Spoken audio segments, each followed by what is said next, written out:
Lucas 24, a partir do versículo 13. Nós vamos ler até o verso 35.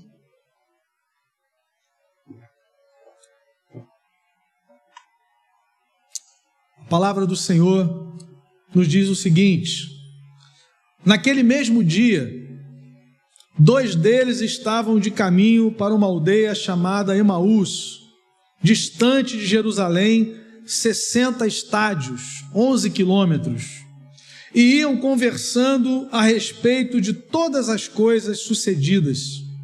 Aconteceu que, enquanto conversavam e discutiam, o próprio Jesus se aproximou e ia com eles. Os seus olhos, porém, estavam como que impedidos de o reconhecer. Então lhes perguntou Jesus: que é isso que vos preocupa e de que ides tratando à medida que caminhais? E eles pararam entristecidos. Um, porém, chamado Cleopas, respondeu dizendo: és o único, porventura, que, tendo estado em Jerusalém, ignoras as ocorrências desses últimos dias? Ele lhes perguntou: quais? E explicaram o que aconteceu a Jesus, o Nazareno, que era varão profeta, poderoso em obras e palavras, diante de Deus e de todo o povo. E como os principais sacerdotes e as nossas autoridades o entregaram para ser condenado à morte e o crucificaram. Ora, nós esperávamos que fosse ele quem havia de redimir a Israel. Mas depois de tudo isto, é já este o 3º dia, desde que tais coisas sucederam. É verdade também que algumas mulheres, das que conosco estavam, nos surpreenderam, tendo ido de madrugada ao túmulo e não achando o corpo de Jesus, voltaram dizendo terem tido uma visão de anjos, os quais afirmam que ele vive. De fato, alguns dos nossos foram ao sepulcro e verificaram a exatidão do que disseram as mulheres, mas não o viram. Então lhes disse Jesus: ó nécios e tardos de coração, para crer tudo o que os profetas disseram. Porventura não convinha que o Cristo padecesse e entrasse na sua glória? E começando por Moisés, discorrendo por todos os profetas, expunha-lhes o que a seu respeito constava em todas as Escrituras. Quando se aproximavam da aldeia para onde iam, fez ele menção de passar adiante. Mas eles o constrangeram, dizendo: fica conosco, porque é tarde e o dia já declina. E entrou para ficar com eles. E aconteceu que, quando estavam à mesa, tomando ele o pão, abençoou-o e, tendo partido, lhes deu. Então se lhes abriram os olhos e o reconheceram, mas ele desapareceu da presença deles. E disseram um ao outro: porventura não nos ardia o coração, quando ele pelo caminho nos falava, quando nos expunha as Escrituras? E na mesma hora, levantando-se, voltaram para Jerusalém, onde acharam reunidos os 11 e os outros com eles, os quais diziam: o Senhor ressuscitou e já apareceu a Simão. Então os 2 contaram o que lhes acontecera no caminho e como fora por eles reconhecido no partir do pão. Que o Senhor nos abençoe com a leitura da sua palavra. Amém, irmãos? Queridos, eu queria pensar nessa manhã sobre a utilidade e a exceção da desilusão. A palavra desilusão é uma palavra muito negligenciada por nós no nosso idioma. Às vezes nós sempre achamos que a desilusão tem um aspecto sempre negativo, né? Até porque um dos sinônimos de desilusão é decepção, né?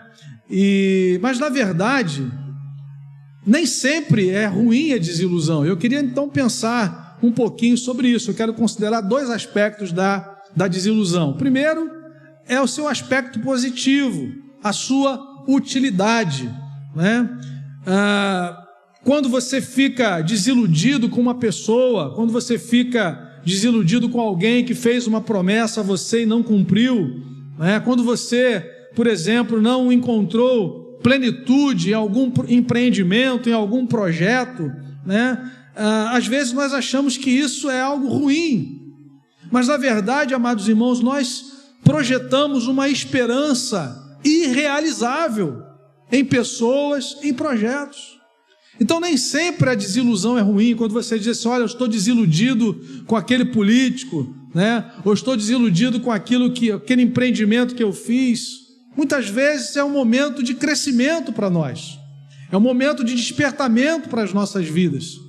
Então nem sempre quando você diz, olha, eu fiquei desiludido com essa situação, é algo negativo para você. Muitas vezes isso acontece porque nós projetamos uma esperança que não é realizável. Nós projetamos uma confiança em pessoas ou em situações que nós não deveríamos colocar. Por isso, nós tivemos assim os nossos olhos abertos, e isso é absolutamente importante. Nós encontramos alguns exemplos de pessoas que passaram pela desilusão e que foi importante na sua caminhada. Por exemplo, a mulher samaritana, quando a gente lê João capítulo 4, naquele encontro de Jesus com aquela mulher, num determinado momento Jesus diz assim, chama o teu marido. E ela falou assim, Senhor, eu não tenho marido. Jesus falou assim, você já teve 5 maridos, e esse que você tem agora não é seu marido. Ou seja, essa mulher, ela está desejando viver uma vida feliz, ela projetou isso em relacionamentos, já estava no 6º relacionamento. Ela fez uma projeção de uma esperança exagerada e não realizável, porque o homem, qualquer ser humano que seja, é incapaz de trazer plenitude para a nossa vida. Nós não vamos encontrar em homens, em projetos humanos, em projetos políticos. Por isso, muitas vezes, ficamos desiludidos, ficamos decepcionados, mas isso não é algo ruim, porque isso vai construir algo bom nas nossas vidas. Por exemplo, um outro exemplo da Escritura, na parábola de Jesus, na parábola do filho pródigo. Aquele menino, aquele jovem, ele projeta a sua felicidade na aventura, né? Ele olha para o seu pai e diz assim, pai, o senhor não é importante na minha vida. A prova que o senhor não é importante é que eu quero a minha herança antecipada. Imagina você receber herança com o pai vivo. Ele está dizendo, o pai não é importante para mim. Estar na casa do pai, em comunhão com o pai, para mim já cansou. Eu quero viver um projeto novo agora. Ele se arroja num projeto baseado no prazer momentâneo. O resultado disso, frustração. Há um momento da sua vida que ele cai em si e diz assim, olha, lá na casa do meu pai até os empregados estão melhor, vivem melhor do que eu. Estou aqui comendo comida de porcos. Decepção, desilusão, frustração. Mas isso trouxe o que para ele? Crescimento. Então há um aspecto pedagógico, positivo, né, útil na questão da desilusão. Um outro exemplo bíblico, eu quero ler com você no Salmo 55. Salmo 55, versículo 12 em diante. Nós percebemos aqui o salmista triste, decepcionado, desiludido, com pessoas que ele jamais esperava que iria decepcioná-lo. O texto diz aí, Salmo 55, 12, com efeito, não é inimigo que me afronta, se o fosse, eu o suportaria. Nem é o que me odeia quem se exalta contra mim, pois dele eu me esconderia. Mas és tu, homem meu igual, meu companheiro e o meu íntimo amigo, juntos andávamos, juntos nos entretínhamos e íamos com a multidão à casa de Deus. Ele está triste, ele está decepcionado, ele está desiludido com pessoas que caminhavam com ele, mas num determinado momento da sua vida o abandonaram, se levantaram contra ele. Ou seja, ele colocou uma expectativa exagerada, ele projetou uma esperança irrealizável, achando que homens falhos, homens desconectados com Deus, homens pecadores, poderiam trazer-lhe sempre estabilidade emocional, poderiam oferecer a ele sempre um relacionamento estável, seguro. É impossível. Então, amados, essa palavra desilusão, a realidade da desilusão, nem sempre é ruim. Talvez você se decepcionou num relacionamento, e isso trouxe crescimento para você. Muitas vezes a gente recebe um jovem ou outro, olha, houve a ruptura de um relacionamento, mas aquilo trouxe crescimento. Talvez lá na frente seria pior se aquilo se estabelecesse num casamento. Então nós, muitas vezes, podemos enfrentar situações assim. Então a desilusão, ela tem um aspecto positivo, há uma utilidade na desilusão. Mas, por outro lado, eu queria pensar com os irmãos que existe uma exceção para a desilusão. E é isso que o texto de Lucas 24 nos apresenta. Há uma exceção para a desilusão quando ela se refere a Deus. Quando a desilusão, a decepção, ela se refere à pessoa de Deus, à comunhão com Deus, ela é infundada. Jamais nós iremos nos decepcionar com Deus. Jamais nós estaremos desiludidos com Deus, com as promessas de Deus, com o caráter de Deus, com o amor de Deus. Nele nós encontramos estabilidade. No relacionamento com Ele, na comunhão com Ele, nós encontramos segurança. Jamais nós vamos poder acusar a Deus, olha, isso aqui o Senhor falhou. Nesse momento da minha caminhada, o Senhor me abandonou. Isso nunca vai acontecer. E é por isso que me chama a atenção, ao ler esse texto, a palavra do Senhor Jesus, tão incisiva com aqueles discípulos, né? Eles estavam, na verdade, desiludidos. Eles vinham chutando lata pela rua, cabisbaixos. Mas será que havia fundamento para aquilo? Percebam, no versículo 21, eles estão conversando com Jesus e dizem assim, e disseram assim, ora, nós esperávamos que fosse Ele quem havia de redimir a Israel. Nós esperávamos, nós fizemos uma projeção, nós entregamos a nossa vida a Ele, nós dedicamos os últimos 3 anos da nossa vida a Ele, ao empreendimento dEle, ao chamado dEle para sermos seus discípulos. Mas vejam, nós esperávamos, nós achávamos que Ele seria aquele que havia de redimir, mas depois de tudo isso já é o 3º dia, desde que essas coisas sucederam. Irmãos, preste atenção na maneira como Jesus vai tratar desses 2 discípulos. Eu fiquei chocado com essa palavra, no bom sentido, porque nós sempre olhamos Jesus sendo paciente, né? Jesus recebe um pai, Marcos capítulo 9, que implora pela cura do seu filho, que Satanás subjugava aquele menino. Jesus pergunta, desde quando isso acontece? Desde a infância. Ele é lançado no fogo e na água. Se podes, faz alguma coisa. E Jesus falou, se podes, tudo é possível que crê. Aí o pai diz assim, Senhor, eu creio, ajuda-me na minha falta de fé. Há uma fraqueza no coração desse homem, e Jesus tem compaixão dele.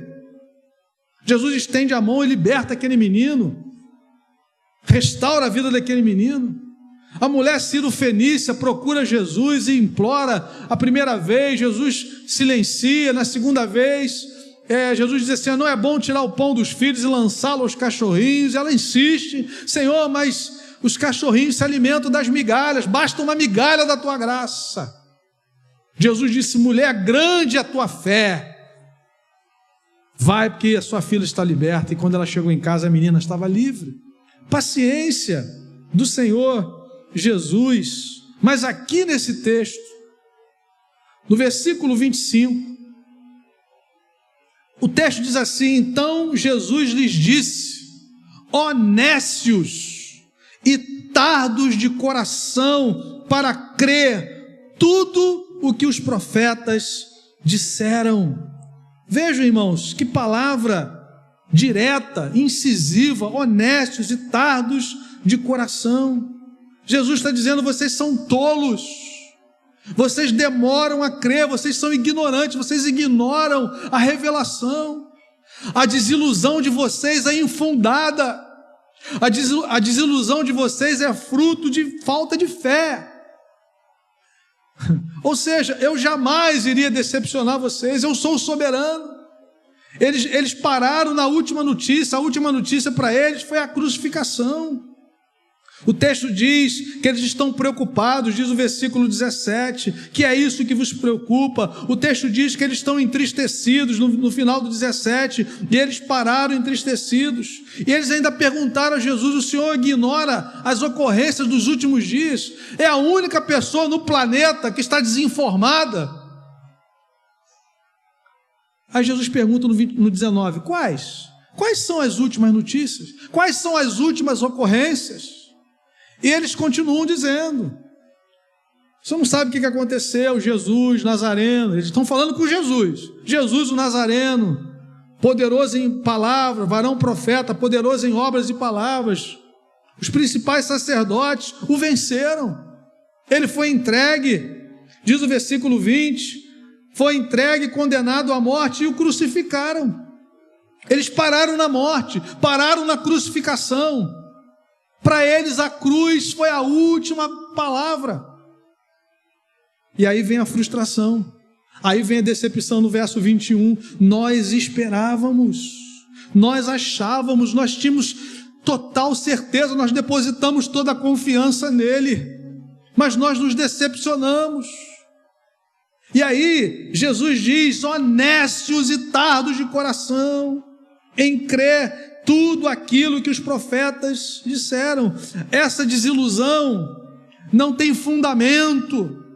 A desilusão de vocês, da nossa desilusão em relação a Deus, jamais encontrará fundamento, porque Deus é fiel em tudo aquilo que Ele promete. A sua obra é perfeita o tempo todo nas nossas vidas. As suas promessas são realizáveis, são confiáveis, amados irmãos. Às vezes nós nos decepcionamos com a projeção errada que fazemos, mas nunca estaremos desiludidos com o Senhor, com a obra do Senhor, com a obra de Cristo, com a obra do Espírito, com as promessas de Deus, com o propósito de Deus na nossa vida. O que ocorreu então com aqueles discípulos? Em primeiro lugar, falta de credibilidade do testemunho daqueles que viram o Cristo ressurreto. Eles mesmos disseram aqui, a partir do versículo 22, é verdade também que algumas mulheres das que conosco estavam nos surpreenderam. Eles não acreditaram no testemunho de irmãos, das irmãs que foram ao túmulo e encontraram o túmulo vazio. Deus usa a nossa comunidade cristã para nos fortalecer na fé. E nós não podemos desprezar essa bênção, amados irmãos. Deus usa cada um aqui para a nossa edificação. O Senhor estava usando aquelas mulheres para edificarem aqueles discípulos, mas eles abriram mão do testemunho daqueles que tinham visto o Cristo ressurreto. Em segundo lugar, a decepção deles foi porque houve falta de fé no ensino da Escritura a respeito da obra de Cristo, da pessoa e da obra de Cristo. É interessante, irmãos, como o Senhor Jesus, depois de repreendê-los no verso 25, vai trazer à memória deles o que está na Escritura. Versículo 26 e 27, a palavra diz: porventura, Jesus pergunta, depois de dizer honestos e tardos de coração em crer tudo o que os profetas disseram, porventura, a pergunta de Jesus, não convinha que o Cristo padecesse e entrasse na sua glória? Padecesse e entrasse na sua glória, obra completa. Aquele que veio, ele veio para morrer, foi sepultado, ressuscitou, está à direita do Pai, e ele voltará para buscar a sua igreja. A sua obra não é incompleta. Porventura, vocês não conhecem o que os profetas disseram? Que convinha que o Cristo padecesse e entrasse na sua glória. Veja o verso 27. E começando por Moisés, discorrendo por todos os profetas, expunha-lhes o que a seu respeito constava em todas as Escrituras, lei de Moisés, profetas e os salmos, todo o Antigo Testamento. A Escritura é cristocêntrica. Jesus é apresentado em toda a Escritura. A sua obra foi profetizada. Isaías profetizou sobre a sua morte. Nós temos profecias sobre a ressurreição. Davi profetiza sobre a ressurreição de Cristo, que o seu corpo não seria deixado na morte. Tantas profecias. No capítulo 24 ainda, versículo 44 e 45, a Bíblia diz: a seguir Jesus lhes disse, agora não só aos dois, mas a toda a comunidade: são estas as palavras que eu vos falei, estando ainda convosco. Importava se cumprisse tudo que de mim está escrito onde? Na lei de Moisés, nos profetas e nos salmos. Então lhes abriu o entendimento para compreenderem as Escrituras. Houve falta de credibilidade no testemunho daqueles que já tinham visto Jesus ressurreto. Houve falta de fé, de confiança no ensino de toda a Escritura. Por isso, amados irmãos, nós insistimos em orientar a igreja a ter uma vida de leitura bíblica diária, comunhão com Deus através da oração e da leitura da palavra. A palavra de Deus é o nosso alimento. O salmista diz: ela é a minha meditação todo dia. Sobretudo em tempos como esse que nós vivemos, de tanta confusão no nosso tempo, confusão de pensamentos antagônicos à fé, nós precisamos fundamentar a nossa fé em Cristo, na palavra de Deus, na revelação de Deus. Aqui está a nossa segurança. E Jesus diz: olha, lei de Moisés, profeta e salmos, tudo aponta para mim. A Bíblia é cristocêntrica, Jesus está no centro da Escritura, o plano de Deus, do início ao fim. Nós olhamos para personagens bíblicos do passado, olhamos para eventos do passado, e nós nunca podemos perder de vista a pessoa de Jesus. Homens e mulheres foram usados, mas há uma história sendo contada por trás, há uma grande história sendo contada. É a história da redenção, que tem início na eternidade. O plano da redenção não foi estabelecido após a queda do homem no Éden. A Bíblia diz que o sangue de Jesus foi conhecido antes da fundação do mundo. Deus não foi pego de surpresa quando Adão e Eva pecaram. O sangue de Jesus foi conhecido antes da fundação do mundo. Alguém já disse que antes de Deus dizer haja luz, ele disse haja cruz. O sangue é anterior. O que mantém o universo funcionando é o sangue de Jesus. Moisés fala sobre isso, que Deus ia levantar um profeta semelhante a ele, que deveria ser ouvido.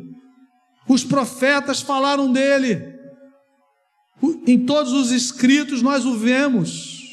Há salmos messiânicos. Você vai para o Salmo 22, Deus meu, por que me desamparaste? Vai para o Salmo 110, Salmo 2. Todo o Antigo Testamento, Jesus diz: tudo aponta para mim. A minha obra já foi anunciada. Não convinha que o Cristo padecesse e entrasse na sua glória. Por que vocês estão desiludidos? Por que vocês andam entristecidos? Tudo que eu prometi eu cumpri. Eu sou soberano na história. Então, queridos, existe uma exceção para a desilusão. Ela não tem fundamento quando se refere a Deus. Não há fundamento para eu e você ficarmos cabisbaixo olhando para essas situações que nós vivemos hoje, porque tudo está escrito na palavra. Jesus falou sobre pandemias nos últimos dias. Jesus falou sobre tribulações, falta de amor. Por se multiplicar a iniquidade, o amor se esfriaria. Nós não precisamos andar desiludidos. E não devemos. Porque a palavra de Deus é verdade.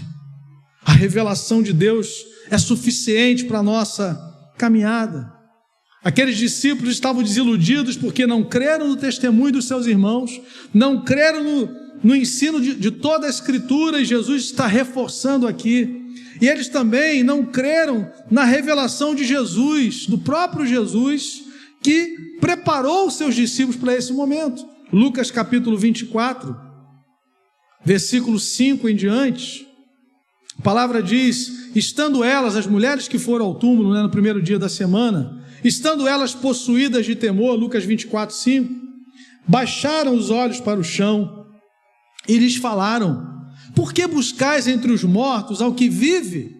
Ele não está aqui, mas ressuscitou. Vejam, irmãos, no versículo 6, lembrai-vos de como vos preveniu estando ainda na Galiléia, quando disse: importa que o Filho do Homem seja entregue nas mãos de pecadores e seja crucificado e ressuscite no terceiro dia. Então se lembraram das suas palavras. Jesus falou várias vezes, o texto diz aqui, é como ele vos preveniu. Ele disse antecipadamente, algumas vezes. As palavras de Jesus foram ditas aos seus discípulos em algumas ocasiões. Se você quiser em casa conferir com calma, você lê Marcos 8, 9 e 10. Nesses 3 capítulos, Jesus fala sobre a sua ida para Jerusalém, que seria crucificado, que seria preso, crucificado, sepultado, mas ressuscitaria ao terceiro dia. Certamente esses discípulos aqui de Emaús ouviram-no falar sobre essas verdades. A desilusão desses discípulos era infundada, porque eles não estavam diante de uma esperança irrealizável. Eles não construíram a sua fé, a sua esperança numa ilusão, não. Eles confiavam no Deus Todo-Poderoso. E às vezes nós olhamos para algumas pessoas nesse tempo, que fazem parte da comunidade cristã, que às vezes ficam perplexas, quando olham para uma situação como essa, restrição, pandemia, lutas, como se nós não tivéssemos nenhuma orientação sobre isso. Será que você tem construído a sua vida cristã numa esperança irrealizável? Como isso é possível? Primeiro, quando nós achamos que nesse mundo desconectado de Deus, nós vamos viver uma vida de plena alegria e realização, e sem problemas e sem adversidades. O problema não está na revelação da Escritura, está na interpretação errada que nós fazemos. Quantas vezes você ouve falar só de vitória, tempo de vitória, vitória o tempo todo? O que é vitória para Deus? Paulo diz aos Coríntios que Deus sempre nos conduz em triunfo, mas o mesmo Paulo que diz isso, diz no capítulo 11, açoitados muitas vezes, em perigos entre falsos irmãos, perigos entre patrícios, na voragem do mar, não é? Então, às vezes, nós nos decepcionamos porque nós projetamos algo errado. Jesus falou: no mundo tereis aflições. No mundo que nós vivemos, desconectado de Deus, com valores antagônicos à fé, será, irmãos, que nós vamos encontrar plenitude de alegria aqui nesse mundo? Não, a nossa alegria está em Deus, na comunhão com o Senhor, que já começou nessa vida e vai ter o seu desdobramento na eternidade. Aleluia por isso! Mas não projete alegria plena nesse mundo, com as coisas desse mundo.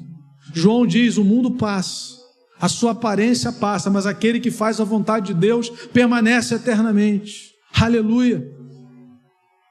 Nós temos promessas para essa vida e para a vida que há de vir. Nós temos a promessa da vida eterna em Cristo. Esperança pode ser projetada de maneira errada quando nós acreditamos que homens ou circunstâncias são capazes de trazer plenitude à realização da nossa vida. Projetos humanos, programas humanos, políticos, pessoas que se lançam sobre projetos humanos, de pessoas separadas de Deus, de programas que não vão poder trazer plenitude à nossa vida. É algo irrealizável. E tem se decepcionado, e Deus tem permitido decepções, para você poder olhar para Ele. Nós, como igreja, temos ambições muito maiores, irmãos. Nós temos uma expectativa de um reino inabalável. Nós pertencemos a um reino inabalável. Hebreus capítulo 12 fala isso. Nós precisamos reler a Escritura e atentarmos para aquilo que Deus nos chama a viver na nossa caminhada a um reino inabalável. A palavra vai dizer isso em Hebreus capítulo de número 12, e nós temos essa certeza, a promessa de um reino que não pode ser abalado. Louvado seja o nome do Senhor. Nós vivemos num mundo que pode ser abalado, mas nós pertencemos a um reino inabalável. Louvado seja Deus. O salmista, lá no Salmo 55, ele mesmo encontrou a resposta quando ele estava vivendo decepcionado. Qual é o conselho bíblico então? Vejam lá no Salmo 55, nós lemos versículos de 12 a 14, quando ele diz: olha, eu estou profundamente triste, decepcionado, desapontado, não com os meus inimigos, mas com aqueles que caminhavam comigo, que iam junto comigo à casa de Deus. Qual foi a saída que ele encontrou? Depositar a sua fé e esperança somente em Deus. É lógico que Deus vai usar pessoas para nos abençoarem em nossa caminhada, para nos abençoar, para nos fortalecer, mas são homens, são falhos. Ele começa a lamentar, lemos o texto. Ele diz: com efeito não é inimigo que me afronta, verso 12. No 13, mas és tu, homem meu igual, meu companheiro, meu amigo íntimo, juntos andávamos, juntos nos entretínhamos e íamos com a multidão à casa de Deus. E ele então está triste, mas veja no versículo 16: eu, porém, invocarei a Deus, e o Senhor me salvará. À tarde, pela manhã e ao meio-dia, farei as minhas queixas e lamentarei, e ele ouvirá a minha voz. Meu Deus me ouvirá. A minha fé, a minha esperança estão colocadas nele, no Senhor. No Salmo 16, Davi também diz isso, Salmo 16, versículo 2 e versículo 11: digo ao Senhor, tu és o meu Senhor, outro bem não possuo senão a ti somente. No versículo 11, tu me farás ver os caminhos da vida, na tua presença há plenitude de alegria, na tua destra delícias perpetuamente. Aqui não há desilusão, aqui não há decepção, não tenho outro bem além de ti, outro bem não possuo, tu és o meu Senhor, se não tenho outro senão a ti. Na tua presença há plenitude de alegria, na tua destra delícias perpetuamente. Quantas pessoas decepcionadas, desiludidas, porque fizeram uma projeção de uma esperança irrealizável. A mulher samaritana fez uma projeção irrealizável. Ela encontrava alegria e plenitude em relacionamentos com pessoas falhas. O filho pródigo fez uma projeção irrealizável. Eu vou ser feliz, eu vou viver um momento, eu quero trilhar esse caminho do hedonismo, eu vou gastar tudo que eu tenho com bebida, com prostituição, vou buscar o prazer do momento. E ele cai em si, ele volta para casa e o pai o recebe. Aleluia. O salmista, no Salmo 55, também faz uma projeção irrealizável, uma expectativa exagerada. Ele achou que nunca seria decepcionado por pessoas que caminhavam com ele.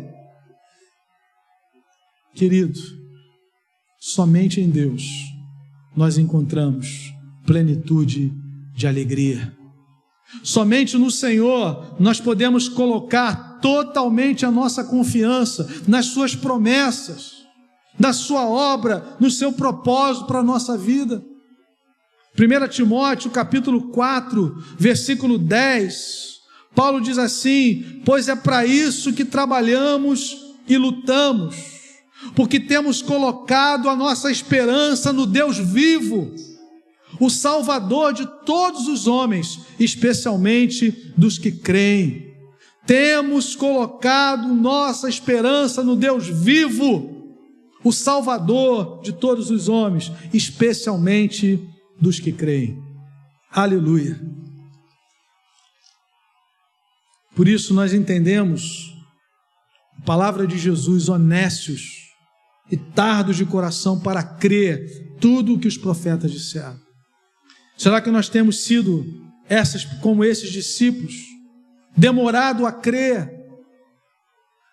Temos sido negligentes na leitura, na busca da palavra, de buscarmos entendimento espiritual, discernimento espiritual daquilo que Deus tem para nós, para esse tempo. A história caminha para a consumação do propósito de Deus.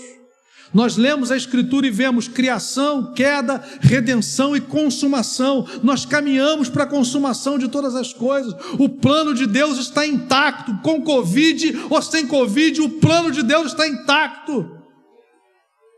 Ele é o arquiteto e edificador de uma cidade eterna. Tudo começa nele, depende dele e termina nele. Eu sou o alfa e o ômega, o princípio e o fim. Por que vocês estão cabisbaixos? Nós achávamos que ele era o Redentor, mas ele é, e eu sei que o meu Redentor vive. Ele está vivo pelos séculos dos séculos. Vocês estão lendo o jornal de sábado. Ele ressuscitou no primeiro dia da semana. A pedra foi removida. Por que buscais entre os mortos aquele que vive? Nele não há desilusão, nele não há decepção. Ele é o Eu Sou, o Todo-Poderoso, querido. Talvez você esteja vivendo decepção, desilusão, porque você está projetando em lugares errados, em pessoas erradas. Quantos apostaram que a ciência resolveria em 2 tempos esse problema? Quantos têm apostado em tecnologia, em conhecimento humano? Irmãos, tudo isso é bênção de Deus. Mas nós estamos aí olhando para a nossa limitação, para a nossa necessidade de nos voltarmos para a única pessoa capaz de conduzir a nossa vida, aquele que enche a nossa alma, aquele que nos sustenta na adversidade, aquele que não faz promessas irreais. Ele diz: no mundo tereis aflições, mas tem de bom ânimo, porque eu venci o mundo. E nele nós somos mais do que vencedores, querido. Louvado seja Deus. Quero terminar fazendo também um alerta a nós, como discípulos de Cristo, para a missão que nós recebemos no mundo, porque esse texto fala da missão. Depois de Jesus repreender esses discípulos por causa da sua falta de fé na Escritura, na sua demora, honestos e tardos de coração em crer naquilo que já está revelado. Às vezes há uma preguiça. Há crentes que não amam a leitura da Escritura, que não conhecem a verdade, aí são levados por vento de doutrina, não há fundamento. Jesus falou assim: olha, o vento vai soprar, mas se a casa estiver sobre a rocha, aquilo que ele ensina, aquilo que ele ensinou, nós vamos prevalecer, meu amado, em nome de Jesus. Nós fomos projetados para receber impacto, porque nós vivemos a fé em Cristo no mundo que rompeu com Deus. Mas nós precisamos permanecer firmes. Mas na conclusão desse capítulo 24, há um chamado de Jesus à missão da igreja. Versículo 45 em diante, Lucas 24. Então lhes abriu o entendimento para compreender as Escrituras, e lhes disse: assim está escrito, que o Cristo havia de padecer e ressuscitar dentre os mortos no 3º dia. Mas não para aí, e que em seu nome se pregasse arrependimento para remissão de pecados a todas as nações, começando de Jerusalém. Vós sois testemunhas destas coisas. Eis que envio sobre vós a promessa de meu Pai. Permanecei, pois, na cidade, até que do alto sejais revestidos de poder. Nós fomos chamados, irmãos, a anunciar esse Jesus, a única pessoa que pisou esse planeta, que nunca pecou, que viveu de uma maneira santa, que morreu sem pecado, sem mácula, que ressuscitou ao terceiro dia, que subiu aos céus, que está sentado à direita do Pai, intercedendo por nós, que virá buscar todo aquele que nele crê. Nós fomos chamados como seus discípulos a anunciarmos arrependimento às nações. Verso 48, vós sois testemunhas dessas coisas. Nós somos chamados a viver por aquilo que Cristo morreu. Viver por aquilo que Cristo morreu. Jesus morreu por pessoas. Não podemos deixar de falar essa verdade. Nós temos uma grande expectativa de que muitas vidas hão de conhecer esse evangelho através do nosso testemunho. Então, querido, assuma o seu papel. A pandemia não roubou de você a sua missão. A dificuldade não roubou de nós o privilégio de servirmos ao Senhor. Não fique intimidado. Deixe-se usar pelo Espírito Santo, anuncie a palavra, pregue o evangelho de Cristo. Fale daquele que morreu, foi sepultado, mas ressuscitou e vive para sempre. Nele não há decepção. Quantas pessoas decepcionadas, desiludidas, porque fizeram projeções irrealizáveis em coisas, em pessoas, em circunstâncias. Mas somente em Deus nós podemos confiar. Paulo disse: temos colocado a nossa esperança no Deus vivo. A sua esperança está no Deus vivo. A sua fé está em Cristo Jesus. Você já reconheceu a obra de Jesus em teu lugar, em teu favor. Só Ele pode nos salvar. Ele disse: eu sou o caminho, a verdade e a vida, ninguém vem ao Pai senão por mim. A sua vida já está colocada nele. Você já invocou o nome do Senhor, dizendo: Senhor, eu creio que tu morreste em meu lugar, que o Senhor ressuscitou ao terceiro dia, a minha vida é tua. Eu quero experimentar a salvação eterna, e eu quero viver nesse mundo como um discípulo teu, uma discípula tua, um seguidor de Jesus, uma seguidora dele. Quero ser testemunha do teu amor. Quero ser instrumento da tua graça na terra. Eu queria orar com você nesse momento. Talvez você esteja aí em casa me ouvindo nessa hora, ou aqui mesmo, na igreja, e você começa a perceber que tem enfrentado decepções na sua vida, frustrações na sua vida. Mas eu quero dizer para você que isso pode ser algo bom. Pode ser o começo de uma libertação na sua vida. Coloque a sua fé e esperança no Senhor. Só Ele pode te salvar. Só Ele pode trazer plenitude de alegria à sua vida. Só Ele pode encher a sua alma do gozo do Espírito Santo. O reino de Deus não é comida, não é bebida, mas justiça, paz e alegria no Espírito Santo. Deus quer que você experimente isso e que você cresça na fé, no conhecimento do Senhor, para quando você for confrontado com um pensamento equivocado, você possa romper e vencer. Não seja iludido como os discípulos de Emaús. Nós achávamos que Ele era o Redentor. O que mudou de sexta-feira para cá? Nada. Ele disse que iria ser preso, morto, crucificado, sepultado e que ressuscitaria ao terceiro dia. O plano continua intacto e ele disse que vai voltar e o plano continua intacto, querido. A prova disso é que os sinais que ele anunciou estão se cumprindo um a um na história e nós podemos descansar no Senhor, em nome de Jesus, naquele em quem não há decepção. Quem nele crê jamais será confundido. É o que a Bíblia nos ensina. Quem nele crê jamais será confundido. Jamais vai encontrar desilusão, decepção, porque ele não falha. As suas promessas são fiéis, elas se cumprem na história. Mas talvez você esteja colocando a sua fé e esperança em pessoas, em circunstâncias, em projetos, em programas humanos que são falhos.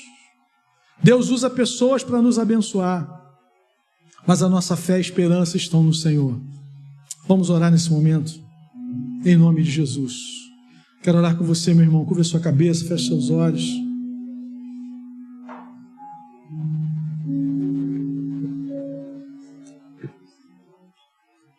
Crê nessa promessa. Quem nele crê não será confundido, não será decepcionado. Leia a palavra, meu irmão. Busque o Senhor na palavra, na Escritura. Olhe para as promessas de Deus.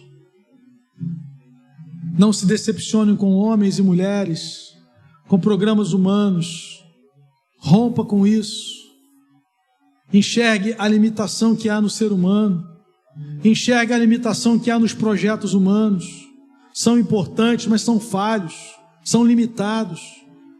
Tem o seu lugar na nossa vida, mas a nossa fé, a nossa confiança, a nossa esperança, a nossa expectativa precisam ser colocadas no Senhor, no Deus que não nos abandona nunca, no Deus que não vira as costas para nós, no Deus que nos garante que nada pode nos separar do seu amor, nem tribulação, nem fome, nem angústia, nem perigo, nem doença, nem escassez. Confia no Senhor, entrega o teu caminho ao Senhor. Vamos orar nesse momento. Você que está em casa, abra o seu coração e diga: Senhor Jesus, eu quero te receber como meu Salvador e Senhor. Quero depositar no Senhor a minha esperança, a minha confiança. O Senhor é revelado em toda a Escritura, na lei de Moisés, nos profetas, nos salmos. A Escritura é cristocêntrica. Ele é o fundamento da nossa fé. Ele é a rocha da nossa salvação. Ele é o pastor da nossa alma. Ele é a água viva. Ele é o bom pastor que deu a vida pelas ovelhas. Ele é a porta das ovelhas. Ele é o único Deus verdadeiro em quem devemos depositar nossa esperança. O céu e a terra passarão, mas as minhas palavras jamais passarão. Aleluia. Nós esperávamos que Ele fosse redimir a Israel. Essa decepção é infundada, porque Ele é o único Salvador que venceu a morte. Ao terceiro dia, os grilhões da morte não puderam retê-lo, porque Ele venceu. Aquele que não conheceu o pecado, Deus o fez pecado por nós, para que nele fôssemos feitos justiça de Deus. Crê no Senhor Jesus e serás salvo tu e a tua casa. Senhor, toma essas vidas que nessa hora estão conosco, Pai.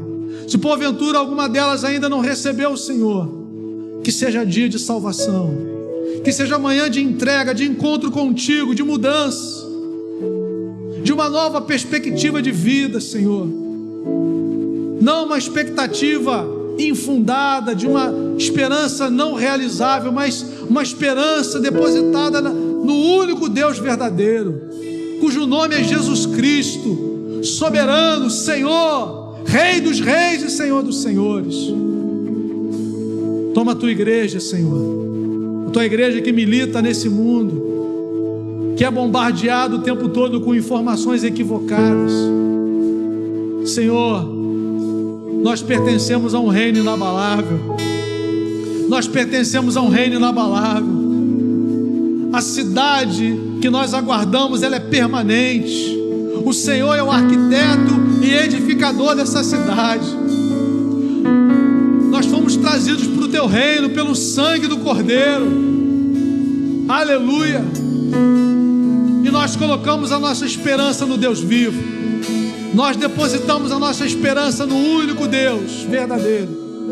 Que a tua bênção seja sobre cada vida nessa hora, sobre os teus filhos aqui presentes, sobre aqueles que estão em casa, sobre aqueles que vão assistir no outro dia, no outro momento. Que a unção do teu Espírito os visite nessa hora.